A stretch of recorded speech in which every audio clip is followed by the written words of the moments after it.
Asemah would prefer if I would tell her story on her behalf, as she has difficulty with talking, which we'll hear about a little bit more detail.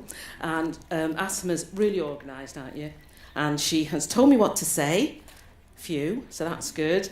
So we have a number of questions, and what Asemah has done is typed her responses to the questions, but Asemah's sister, Tanzila, is here as well, just to assist, we think. But I've said she's only going to do that much, a little bit less, So I'm going to do the reading of Asemah's responses, okay? But Asemah did point out something very important to me earlier on, which was her shoes, which are very fabulous. You notice they're very sparkly, so all dressed up for today. So, are you good to go? Yeah? Right. Okay, so we'll start with a little bit about Asemah's condition. And the first question that we asked was, can you tell us briefly about the disabilities that you have? So Asemah's response is, I suffer from a very rare type of junctional EB. It causes excessive tissue growths to develop in various areas of my body.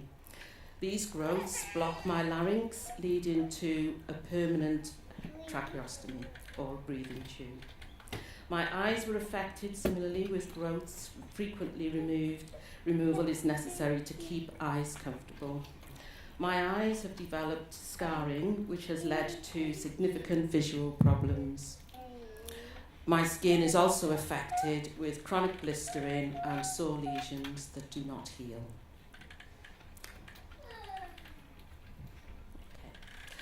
What were the main challenges for you at school and at university?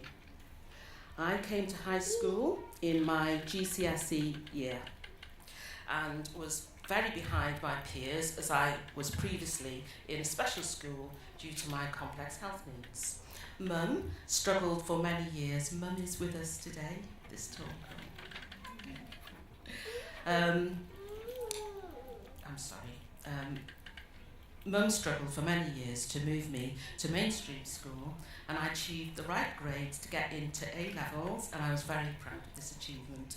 The main challenges were that the school were not supportive of me and did not want me to take on Science A level, as they said I could not achieve these.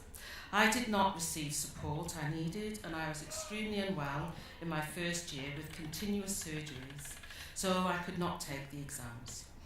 All at the same time, the school said that if I failed these, then I wouldn't be allowed to continue. It was a very stressful experience, as they kept putting me down and telling me to change subjects. I received help from DEBRA through my A-levels to advocate my needs and pursue my choice of subjects. Ray East, who's before my time, I don't know if anyone remembers that gentleman, he was a very supportive advocate and fully supported me.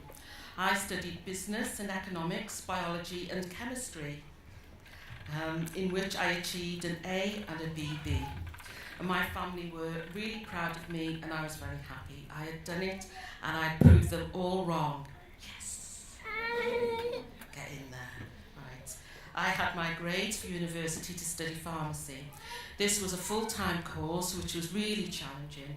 I had a really supportive tutor throughout. The disability services were very supportive. There were times where the tutors were not following my learning support profile, but I think they just needed reminding. It was too stressful trying to juggle hospital appointments, surgeries, and chasing accessible notes. And accessible notes, correct me if I'm wrong, they're notes that will help you if you have visual impairment. So, for example, you wouldn't put yellow print on white paper. Yeah? Okay, thank you. Right. My vision deteriorated throughout my degree, and the new tutors struggled to meet my needs. My new tutor was telling me to not continue as I was struggling visually. At times it was very hard, but I had invested too much time and I didn't want to quit my final year.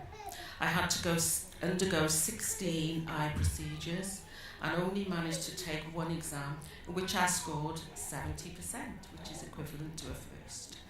I had to defer all other exams, so needed to drop back a year. The head of the school put restrictions on me, saying if I didn't attend at least 80% of the sessions, they would not allow me to pass, even if I had passed the exams. This was very upsetting, as my attendance was poor, but only due to the hospital appointments and surgeries, and that was all out of my control. The final year is the greatest challenge for all students, and as in pharmacy, the degree classification is based on all of the results from all this year, which is 100%. It was even harder for me, with visual problems, to have to make my notes accessible and then study for the weekly exams. I was fortunate in that I only had to undergo 3 surgeries, so I managed to catch up and complete my degree. Despite all of this, I really enjoyed my university experience, and I loved studying pharmacy, and I made lots of friends. So, I'm going to ask this question directly to you guys. Yeah, you ready? Right, okay. What qualification have you recently achieved at university? Go. Right, we're very proud to say that Asemah achieved first class distinction, first class honours degree in pharmacy, and she also received an award for the most determined student to succeed. So very, very proud of Asemah's achievement. Well done. That's fantastic.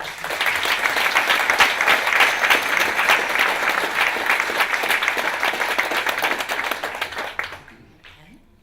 Next question. What help did you get to achieve your goals? The Disability Service was really supportive and made the necessary adjustments. For example, they allowed the use of electronic devices to assist an assistive text software in exams, electronic versions of books so that I could enlarge or listen to the materials. Okay, and we're coming towards the end. And what are you most proud of? And the response from Asemah is, I am most proud of achieving a first class honours in my degree. I was extremely unwell during this final year, and I was in a lot of pain with my eyes, and I couldn't see very well. So it was very hard to study for exams, and I relied on audio notes, and it was very hard to take in the information. In relation to this slide, I'm going to ask James the same question. So, John, could you make sure James is switched on? Yeah? He's switched on in more ways than one. Okay, James. Okay, so I'm nowhere near as academic as Asemah, so don't be expecting a response like that. I think I'm just proud of, even though I didn't stay in school and because it was too painful, I still managed to make something of my life and still managed to do what I enjoy despite being in pain. So just because you're in pain doesn't mean you can't enjoy yourself. Thanks, that's a great response.